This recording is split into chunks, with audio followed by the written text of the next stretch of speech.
Hi everyone. So இன்றைக்கி ரொம்ப ஒரு முக்கியமான டாப்பிக்கோடு தான் இருக்கும். தேர்ட் லெசனில் ஃபிசிக்ஸில் 12th ஸ்டாண்டர்டில் பயோட் சாவர்ட் லா கான்செப்ட் பார்க்க போகிறோம். அதில் ரொம்ப ஒரு முக்கியமான 5 மார்க். என்ன 5 மார்க் அப்படின்னா, magnetic field due to long straight conductor carrying current. இந்த கொஷின் கேட்காத பப்ளிக் கொஷின் பேப்பரே கிடையாது. நம்ம பார்க்கலாம் கண்டிப்பாக. ரொம்ப முக்கியமான கேள்வி. அதுக்கு முன்னாடி சப்ஸ்கிரைப் பண்ணலாம், பண்ணிடுங்க மறக்காமல். ஓகேவா, வாங்க வீடியோக்குள்ளே போகலாம். ஸோ இதில் magnetic field due to long straight conductor carrying current. இப்போது ஒன்றுமே இல்லை, இது ரொம்ப சிம்பிளாக 5 மார்க் எடுத்துடலாம். இந்த வருஷம் பப்ளிக்கில் கண்டிப்பாக கேட்குறாங்க. பாருங்கள், லாங் கண்டக்டர்னு சொல்லியிருக்கிறான். Long straight conductor. கண்டக்டர் என்ன? வயர் இருக்கும்ல, வயரு.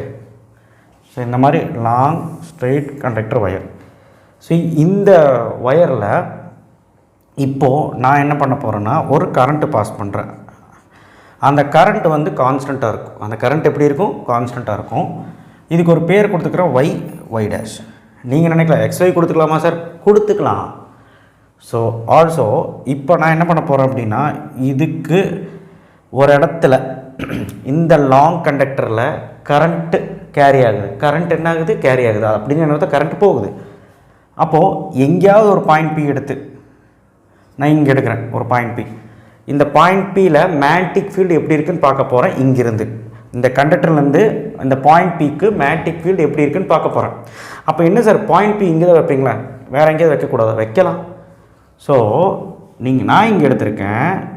இதனுடைய டிஸ்டன்ஸ் வந்து பார்த்திங்கன்னா, A அப்படின்னு வச்சுக்கலாம்.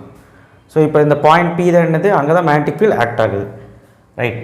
இப்போ வந்து பார்த்திங்கன்னா நான் என்ன பண்ணுறேன், இந்த லாங் கண்டக்டர் கண்டுபிடிக்கணும். இன்ஃபினைட்லி லாங் கண்டக்டர் என்ன? முடிவில்லா ஒரு கண்டக்டர். முடியவே முடியாது, போயிட்டே இருக்கும் அந்த கண்டக்டர் வயர். அப்போது இதில் நான் எப்படி கேல்குலேட் பண்ணுவேன்? ஒரு ஏரியா எடுத்து ஃபுல்லாக கேல்குலேட் பண்ணால் இன்டெகிரேஷன் பண்ணணும். இன்டெகிரேஷன் பண்ணணும். அப்போ அதுக்கு பேசாமல் நான் என்ன பண்ணிக்கிறேன், ஃபஸ்ட்டு ஒரு சின்ன லென்த்து கண்டுபிடிச்சிக்கிறேன். சின்ன லென்த்து கண்டுபிடிச்சதுக்கப்புறம் அதில் மேக்னெட்டிக் ஃபீல்டு எப்படி இருக்குன்னு பார்த்துட்டு அதுக்கப்புறம் நான் என்ன பண்ணுறேன், ஃபுல்லாக இன்டெகிரேட் எடுத்துக்கிறேன். உங்களுக்கு புரிகிற மாதிரி சொல்கிறேன். ஒரு சின்ன லென்த் எடுத்துக்கிறேன். நான் இங்கே எடுத்துக்கிறேன், நீங்கள் எங்கே வேணாலும் எடுத்துக்கலாம். அப்போ சின்ன லென்த் எடுத்தால் இதோட லென்த் வந்து DLன்னு வச்சுக்கலாம். இதோட ஃபுல் லென்த் என்னது? L. இப்போ இதனுடைய ஃபுல் லென்த் வந்து Lனா இது சின்ன லென்த் என்ன? DL. இப்போது இந்த DL அப்படின்னா, இப்போ நான் என்ன சொல்ல போகிறேன்னா, இந்த DLக்கு ஒரு பேர் கொடுக்குறேன். இது A, இது B. புரிஞ்சிருக்கும்னு நினைக்கிறேன். இப்போது இந்த பாயிண்டில் நான் மேக்னெட்டிக் ஃபீல்டு எப்படி இருக்குன்னு பார்க்க போகிறேன் இந்த கண்டக்டர் மூலயமா. அப்போது இந்த மேக்னெட்டிக் ஃபீல்டு எப்படி இருக்குன்னு பார்க்கறக்கு இந்த பாயிண்ட் வந்து நான் மீட் பண்ணுறேன். நான் இப்போ என்னென்னா ஒரு ட்ரிக்னாமெட்ரி ஃபங்க்ஷன் கொண்டு வர போகிறேன். அதுக்காக நான் இங்கே ஒரு ட்ரையாங்கிள் கன்ஸ்ட்ரக்ட் பண்ண போகிறேன். அதனால தான் இந்த மேக்னெட்டிக் ஃபீல்டு எப்படி ஆக்ட் ஆகுது, அந்த இடத்துலேருந்து எப்படி ஆக்ட் ஆகுதுன்னு சொல்லி ஒரு லைன் போட்டு விட்டேன். அப்போ அதே மாதிரி இங்கே ஒரு லைன் போடலாமா? ஸோ இந்த மாதிரி நீங்கள் போட்டுக்கோங்க. ரொம்ப சிம்பிள் தான். ஸோ இது வந்து A, இது வந்து என்னது? A. ஸோ அப்போது நான் என்ன சொல்ல போகிறேன் அப்படின்னா, நம்ம வந்து ஒரு ட்ரிக்னாமெட்ரி ஃபங்க்ஷன்ஸ் வந்துட்டோம். அப்போ ஒரு ட்ரையாங்கிள் ட்ரிக்னாமெட்ரி ஃபங்க்ஷன்ஸ் போட முடியும். அப்போ நான் என்ன பண்ணுறேன், இதுக்கு பர்பண்டிகுலராக ஒரு லைன் போடுறேன். ரொம்ப சிம்பிள். அப்போது இதனுடைய ஆங்கிள் வந்து தீட்டான்னு எடுத்துக்கிறேன். ரொம்ப சிம்பிள். இப்போது ஏன் சார் இங்கே தீட்டா எடுத்தீங்க அப்படின்னு ஒரு டவுட் இருக்கலாம். ரொம்ப ஈஸியாக நான் சொல்கிறேன். இப்போது இந்த பர்பண்டிகுலராக போட்ட லைனுக்கு இந்த பாயிண்ட்டுக்கு சீன் பேர் கொடுத்து வச்சுக்கோங்க. இப்போ பயோட் சாவர்ட் லா என்ன சொல்லுது அப்படின்னு பார்த்துடலாம். பயோட் சாவர்ட் லா என்ன சொல்லுது அப்படின்னா, dB vector is equal to μ0 divided by 4π IDL sin theta divided by r square n cap. Magnetic field வந்து எப்படி இருக்கும்? கரண்ட்டுக்கு டைரக்ட்லி ப்ரொபோஷனல், லென்த்துக்கு டைரக்ட்லி ப்ரொபோஷனல், ஆங்கிளுக்கு directly proportional and inversely proportional distance. Biot சாவர்ட்ல ரொம்ப சிம்பிளான ஒரு 2 மார்க். ஓகே ரைட், இதை ஞாபகம் வச்சுக்கோங்க. இப்போ இதை வச்சு தான் நான் என்ன பண்ண போகிறேன், மேக்னெட்டிக் ஃபீல்டை கேல்குலேட் பண்ண போகிறேன். மேக்னெட்டிக் ஃபீல்டு லாங் கண்டக்டருக்கு கேல்குலேட் பண்ண போகிறேன். இப்போது இந்த சைன் தீட்டா தேவை. அதனால தான் நான் வந்து என்ன பண்ணிகிட்டு இருக்கிறேன், ஒரு ட்ரையாங்கிள்லாம் மேக் பண்ணி உங்களுக்கு புரியாத மாதிரி ஏதோ போட்டுட்ருக்கேன். புரிஞ்சிருக்கும் நம்புகிறேன். இப்போ இந்த ட்ரையாங்கிள் எடுத்துக்கலாம். இந்த ட்ரையாங்கிளில் இப்போ வந்து பார்த்திங்கன்னா sin θ எனக்கு வேணும். என்ன ட்ரையாங்கிள் எடுத்தோம்? Triangle ABC. இப்போ இந்த ட்ரையாங்கிளில் sin θ வேணும். அப்போ sin θ is equal to sin θ என்னது? ஆப்போசிட் பை தீட்டாக்கு ஆப்போசிட் பை ஹைபாட்டினியூஸ். சரி, எங்கே சார் ஆப்போசிட்? தீட்டாக்கு ஆப்போசிட்டில் ஒரு லைன் போகுது இல்லையா, அது பேர் தான் ஆப்போசிட். அப்போ ஆப்போசிட் என்னது? ஏசி. ஹைபாட்டினியூஸ் என்னது? எது பெரிய லென்த்தோ அது ஹைபாட்டினியூஸ். டிஎல் தான் ஹைபாட்டினியூஸ். ரொம்ப சிம்பிளாக ஞாபகம் வச்சுருக்கலாம். இப்போ இது வந்து என்ன பண்ண போகிறேன்? இந்த டிஎல் இப்படி கொண்டு போகிறேன். அப்போ DL sin θ is equal to AC. இது வந்து ஃபஸ்ட் ஈக்குவேஷன். புரிஞ்சிருக்கும்னு நினைக்கிறேன். இப்போ ரெண்டாவது நான் என்ன பண்ண போகிறேன்? இது வந்து ஒரு சின்ன லென்த்து தானே, அப்போ சின்ன லென்த்தோட ஆங்கிள் தானே இது d5 அப்படின்னு எடுத்துக்கிறேன். அப்போ நான் சின்ன லென்த்தோட ஆங்கிள் d5 அப்படின்னா அப்போது இங்கே ஒரு ட்ரையாங்கிள் மேக் ஆகிருக்கு பாருங்கள். அப்போ ட்ரையாங்கிள் பாருங்கள் ஏசிபி. ரொம்ப சிம்பிள். இந்த ஏசிபியில் எப்படி பார்க்க போகிறேன் அப்படின்னா உங்களுக்கு தெரியும், திரும்பவும் சைன் தான் போட போகிறேன். sin d5 போட போகிறேன். ஏன்னா ஆங்கிள் நமக்கு என்ன? d5.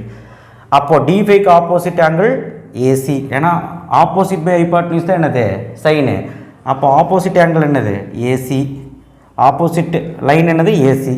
அப்போ ஹைபாட்னியூஸ் என்ன சார்? ஹைபாட்னியூஸ் வந்து ஏபி. ஹைபாட்னியூஸ் என்னது? ஏபி. இப்போது ஏபிக்கு ஒரு நேம் பண்ணணும்.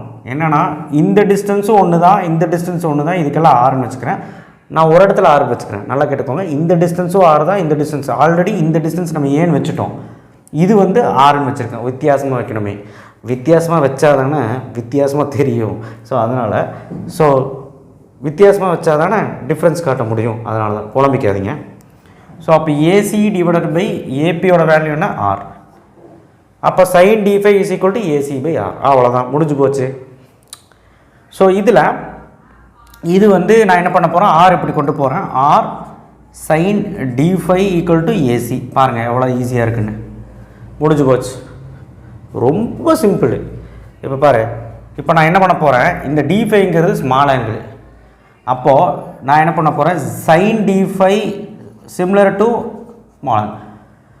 இது எதுக்கு இப்படி போட்டீங்க சார் அப்படின்னு கேட்டிங்கன்னா, sin d5ங்கிறது சின்ன வேல்யூவாக போயிடுச்சு. அதனால் நான் d5 எடுக்கிறேன். சின்ன வேல்யூனா நான் ஸ்மால் லென்த்துக்கு எடுக்கிறேன். அதனால் small angle, it is very small. அதனால் நான் d5 எடுக்கிறேன். sin d5க்கு பதிலாக d5 எடுக்கிறேன். அப்போ r d5 equal to AC. இதுதான் தேர்ட் ஈக்குவேஷன். ஸோ ரொம்ப சிம்பிளாக உங்களுக்கு புரிஞ்சுருக்கும். ஸோ இப்போ நான் என்ன பண்ண போகிறேன் அப்படின்னா, இந்த 1 3 பாருங்கள், ஏசி ஈக்குவலாக இருக்கா? அப்போ ஈக்குவல் பண்ணிக்கிறேன். 1 ஈக்குவல் டு 3. அப்போ 1 ஈக்குவல் டு 3னா 1னா என்ன? TL sin θ. 3 என்னது? R d5. ஸோ ஏசின்னு இருக்கனால ஈக்குவல் பண்ணிட்டேன். ரொம்ப சிம்பிள். ஓகேவா? புரிஞ்சுதா? சரி, ரைட். இப்போது இந்த ஈக்குவேஷன் எடுத்துக்கிறேன். பயாட்-சாவர்ட் ஈக்குவேஷன் எடுத்துக்கிறேன். பயாட்-சாவர்ட் ஈக்குவேஷனில் டிஎல் sin θ இருக்கா? பாருங்கள் இருக்குது. இந்த டிஎல் sin θ இங்கே இருக்கா? இதுக்கு பதிலாக ஆர் d5 போட போகிறேன். அவ்வளோதான். அப்போ என்ன பண்ண போகிறேன்? DB vector is equal to mu not divided by 4π. So IDL sin θ இருக்குது. அப்போ ஐடியல் sin θ ஐ கான்ஸ்டன்ட்டு அப்படி வச்சுக்கிறேன். டிஎல் sin θ பதிலாக R d5 divided by R square n cap. புரியுதான்னு பாருங்கள். இந்த டிஎல் sin θ பதிலாக என்ன பண்ணிட்டு ஆர் d5 வச்சுட்டேன். அவ்வளோதான். ஸோ அப்போ மியூ நாட் டிவைடட் பை 4π. இந்த ஆர் கேன்சல், இந்த ஆர். அப்போ ஒரு ஆர் தான் இருக்குது. ரைட்டா? அப்போது நீங்கள் சொல்லுங்கள், இதில் எதெல்லாம் constant? Mu naught by 4π constant. I வந்து கான்ஸ்டன்ட் கரண்ட் நான் சொல்லிட்டேன். என் கேப் வந்து யூனிட் வெக்டார். என்ன சார் என் கேப்லாம் போடுறீங்க? அது யூனிட் வெக்டார். அது வந்து ஒன்றும் பெரிய அளவில் ஆபத்து பண்ணாது. 1 தானே. ஸோ அடுத்தது அஃபெக்ட் பண்ணாது. அப்புறம் கரண்ட் வந்து ஐ. இப்போ ஆறு மட்டும்தான் டிஸ்டன்ஸ் மாறிட்டே இருக்கும். எங்கே வேணாலும் மாறிட்டே இருக்கும் இல்லையா? அப்போ இந்த ஆறு மட்டும்தான் நான் கண்டுபிடிக்கணும். d5ங்கிறது சம் ஆங்கிள், எந்த ஆங்கிள் வேணாலும் இருக்கலாம். இப்போ ஸ்மால் ஆங்கிள்னு வச்சேன். ஓகே. ஆறுங்கிறது அந்த டிஸ்டன்ஸ் கண்டுபிடிக்கணுமா? இப்போ என்ன பண்ணால் ஆறு இங்கே இருக்கா? இது இங்கே எங்கே இருக்குது? ஏபியில் இடத்துல இருக்குது. இங்கே ஏ இருக்குது. நல்லா புரிஞ்சுக்கோங்க. ட்ரையாங்கிளுக்கு 3 சைடு வேணும். எனக்கு இப்போ ஆறு வேணும். ஆறு இங்கே இருக்குது. அப்போ பாருங்கள், ஏ எடுத்துக்கிறேன். இந்த ஒரு ட்ரையாங்கிள் எடுத்துக்கலாமா? அப்போ இது ஓன்னு பேர் கொடுத்துருக்கணும். நான் மறந்துட்டேன். ஓன்னு பேர் கொடுத்துக்கணும். அப்போ ட்ரையாங்கிள் ஏஓபி எடுத்துக்கிறேன். இந்த ட்ரையாங்கிள் எடுத்துக்கிறேன். இந்த ட்ரையாங்கிளில் காஸ் தீட்டா எடுக்கிறேன். ஏன்னா காஸ் தீட்டா ஏன் எடுக்கிறேன்னா அட்ஜசன்ட் டு ஹைபாட்னியூஸும் வேணும். காஸ் தீட்டாவோட ஃபார்முலா என்ன? Adjacent by hypotenuse. ஏன்னா அட்ஜசன்ட் ஹைபாட்னியூஸ் எடுத்தால் தான் இந்த வேல்யூ நான் கண்டுபிடிக்க முடியும். நீங்கள் ஆப்போசிட் கண்டுபிடிக்கக்கூடாது. ஹைபாட்னியூஸ் எனக்கு தேவை, அதனால தான் இந்த ஃபார்முலா எடுத்தேன். புரிஞ்சுதா? அப்போ அட்ஜசன்ட் என்னது? ஏ. ஹைபாட்னியூஸ் என்னது? ஆர். அவ்வளோதான், முடிஞ்சு போச்சு. அப்போ cos theta equal to adjacent by hypotenuse A by R, முடிஞ்சிச்சு. இப்போ எனக்கு என்ன தேவை? ஆர் தானே தேவை. அப்போ அந்த ஆர் இப்படி கொண்டு போயிடலாமா? அப்போ R cos theta is equal to A. ஓகேவா? இப்போ தான் நம்ம தான் ஆங்கிள்லாம் ஃபைன்னு வச்சுக்கிட்டு இருக்கோமே. அப்போ இங்கே வந்து காஸ் ஃபைன்னு மாற்றிக்கிறேன். நம்ம தான் ஃபைன்னு வைக்கிறோமே, அதனால் காஸ் ஃபைன்னு வச்சுக்கிறேன். அப்போ ஓகே, ரைட். அப்போது இந்த ஆரை தூக்கி இங்கே சப்ஸ்டிட் பண்ணிடுங்க. ரொம்ப simple.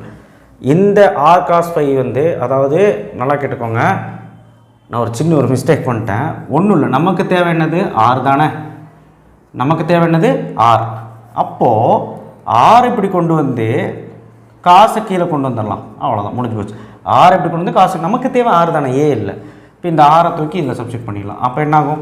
DB vector mu not divided by 4 I d5. பாருங்கள், d5 நல்லா பார்த்துக்கோ.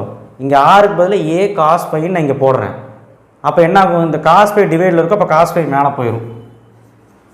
Cos phi into d5 divided by என்னது? A into n cap. அவ்வளோதான். புரிஞ்சான்னு பாருங்கள். ஒன்றும் நான் பண்ணவே இல்லை பெருசாக. இங்கே வந்து ஆருக்கு பதிலாக ஏ பை காஸ் ஃபைன்னு இங்கே போட்டேன்னா, ஆருக்கு பதிலாக இங்கே ஏ பை காஸ் ஃபைன்னு போடுறேன், இங்கே கீழே போடுறேன். அப்போ டிவைடு இருக்குமா? இந்த காஸ் ஃபை மேலே போயிடுச்சு. அவ்வளோதான். அதான் காஸ் ஃபை மேலே போட்டிருக்கேன், ஏ கீழே போட்டிருக்கேன். புரிஞ்சிருக்கும்னு நினைக்கிறேன். புரியலாம்? புரிஞ்சிருக்கும்ல? சரி, ரைட். பொருள்லாம் கேட்கணும். Cos phi into d5. அப்போ காஸ் ஃபை இன்ட்டு d5 இது வந்து some constant. Okay, sorry, some variable கிடச்சிருக்கு. இப்போ நம்ம கான்ஸ்டன்ட் எல்லாம் வெளியே எடுத்து இன்டெகிரேஷன் பண்ணுறது தான். ஏன் இன்டெகிரேஷன் பண்ணுறோம்? இந்த லாங் கண்டக்டருக்கு இன்டெகிரேஷன் பண்ணுறோம். அப்போ இன்டெகிரேஷன் பண்ணுறதுக்கு என்ன தேவை? லிமிட் தேவை. இன்டெகிரேஷன் கான்செப்ட் என்னது? இன்டெகிரேஷனே தெரியாதவங்க கூட கவனிச்சுக்க. இன்டெகிரேஷன்னா ஒன்றும் இல்லை, மொத்தமாக கண்டுபிடிக்கிறேன், அவ்வளோதான்.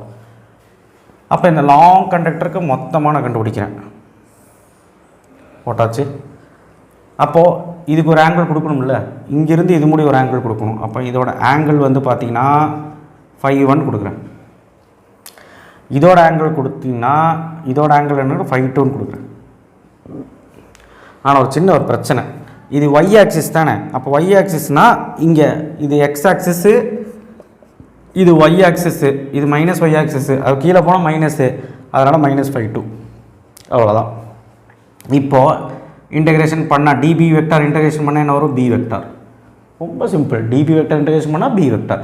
கான்ஸ்டன்ட் என்னது? Mu not divided by 4 IE ஏவையும் வெளியெடுத்துடலாம், என் கேப்பையும் வெளியெடுத்துடலாம். பாக்கி என்ன இன்டெகிரேஷன் பண்ணணும்? Cos phi into d5. இப்போ லிமிட் என்னது? லிமிட் பாரு, இதுலேருந்து இது முடி எடுக்கணும். அப்போ லிமிட் பாருங்கள், அப்பர் லிமிட்டு 5 லோவர் லிமிட் 5 ஏன் லோவர் லிமிட் 5 கம்மியாக இருக்கிறது கீழே வச்சுக்கணும். இப்போ -5 5 அவ்வளோதான், முடிஞ்சு போச்சு. அப்போது mu not I divided by 4 n cap. இந்த cos phi into d5 integration formula என்ன? sin phi. தெரியாதவங்க கூட ஞாபகம் வச்சுக்கோ, sin ஃபை. அப்போது sin ஃபை. அப்போ 5 -5 போட்டாச்சு. அப்பர் லிமிட் லோவர் லிமிட்டு போட்டுருணும். அப்போ mu not I divided by 4 n cap. இப்போ அப்பர் லிமிட் இந்த 5க்கு பதிலாக சப்ஸ்டிட் பண்ணணும். அப்போ sin phi 1 upper limit minus lower limit formula. அப்போ இங்கே ஒரு மைனஸ் இருக்கா? நல்லா கேட்டுக்கோ. அப்பர் லிமிட் இன்டெகிரேஷன் ஃபார்முலானா upper limit minus lower limit. இது நான் போட்டேன் இங்கே. மைனஸ் லோவர் லிமிட் என்னது? sin phi 2. ஓகேவா? ஆனால் நான் போட்டிருக்க தப்பு. ஏன்? இங்கே ஆல்ரெடி ஒரு மைனஸ் இருக்கா? அப்போது Appar limit minus lower limit, இந்த மைனஸ் சேர்ந்தால் என்ன ஆயிரும்? ப்ளஸ்ஸு. அவ்வளோதான், முடிஞ்சு போச்சு கதை. ஸோ இந்த 5 1 5 2 எப்படி இருக்கேன்? 90 டிகிரி ரைட் ஆங்கிள் ட்ரையாங்கிள் இருக்கா? இங்கேயும் 90 டிகிரி ரைட் ஆங்கிள் ட்ரையாங்கிள் இருக்கா? அப்போ 5 1 5 2 என்னது? 5 1 = 5 2 = 90 டிகிரி. அவ்வளோதான், ரொம்ப சிம்பிளாக புரிஞ்சுருக்கும். இப்போ நான் இங்கே ஆன்சர் எழுதுறேன், எனக்கு இடம் பத்தலை, இங்கே எழுதுறேன். இப்போது B vector is equal to mu not I divided by 4πa n cap 5 1 5 2 90 degree சொல்லிட்டேன். அப்போ சைன் 90 என்னது? சைன் 90யோட வேல்யூ ட்ரிக்னாமெட்ரி வேல்யூ 1. அப்போ சைன் 90 இங்கே போடுறேன். அப்போது 1 + 1. அப்போ என்ன வரும்? Mu not I divided by 4πa n cap into 2. இந்த 2 இந்த 4 கேன்சல் ஆகிரும். அப்போது ஆன்சர் வந்துருச்சு. Mu not I divided by 2πa n cap B vector. இதுதான் magnetic field due to and long straight conduct carrying current. ரொம்ப சிம்பிளாக ஒன்று இங்கே ஸ்பீடாக சொல்லிட்டேன்னு நினைக்கிறேன். இந்த 5 வேல்யூ 90 டிகிரி, 5 வேல்யூ என்னது 90 டிகிரி. 90 டிகிரி சைன் 90னா π/2, π/2னா 1, சைன் 90னா 1. அப்போ சைன் 90 1 ப்ளஸ் இங்கேயும் 90 போடுறேன், 5/2க்கு பதில் இங்கேயும் 90 போடுறப்போ 1, 1 + 1 2. இன்னும் புரியுற மாதிரி அங்கே போடுற பாருங்கள்.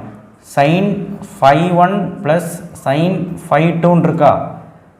அப்போது சைன் 5 ப்ளஸ் சைன் 5 இருக்கா? இப்போ 90 டிகிரி போடுறேன். Sine 90 plus sine 90. சைன் 90னா 1, 1 + 1, அதுதான் இங்கே போட்டிருக்கு. புரிஞ்சுதா? ஸோ இதுதான் லாங் ஸ்ட்ரெயிட் கண்டக்டர். ரொம்ப காம்ப்ளிகேட்டெல்லாம் கிடையாது. இதை ஞாபகம் வச்சுக்கிறீங்க. 2 ட்ரையாங்கிள் எடுத்துக்கிறீங்க. இந்த 2 ட்ரையாங்கிளுமே இதுக்குள்ளே இருக்க ட்ரையாங்கிள்.